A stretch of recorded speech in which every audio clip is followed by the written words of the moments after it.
Galing daw sa bundok ang sniper na bumarel sa pinaslang na si Rizal Cagayan Mayor Joel Ruma. Posible rin daw na may kasabwat na tauhan ng alkalde. Nasa frontline ng balitang yan si Gary De Leon.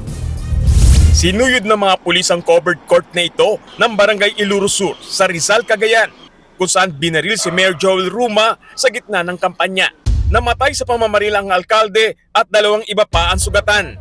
Sa investigasyon, isang sniper ang puminteriya sa alkalde. Pinayagan ng mga pulis ang News 5 na makapasok sa crime scene. Mula sa taas ng bundok na may puno na ito, dito raw nagtago yung gunman kung saan naman 200 meters away naman ito sa pwesto kung saan nakatayo at nakapwesto para magpalitrato si Mayor Ruma. Dito na raw nangyari yung pamamaril.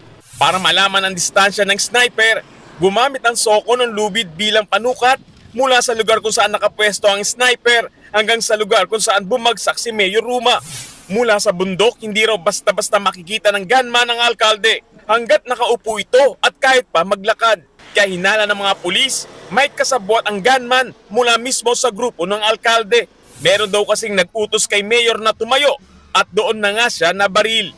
Kanina, personal na nagtungo sa lugar si PNP Chief General Romel Marvil para alamin ang detalye ng krimen. Nagpunta rin siya sa burol ng alkalde. So yun din po sir yung guidance din kanina ng ating Chief PNP, yung tignan lahat ng anggulo, kung sino po yung mga nakapalibot during the campaign rally at kung yung doon sa mga scheduling din po ni Mayor po doon po sa Barangay Iluro at saka yung mga tao rin din po na involved po doon sa paggawa nga po nitong programa. Tumanggi ang pamilya ni Mayor Ruma na magbigay ng pahayag.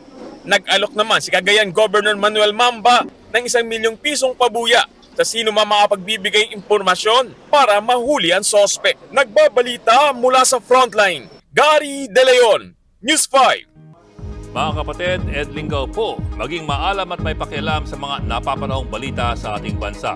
Para sa mas malalimang pagtalakay at paghimay sa mga issue at headlines, tumutok lamang at pag-subscribe sa social media pages ng News 5.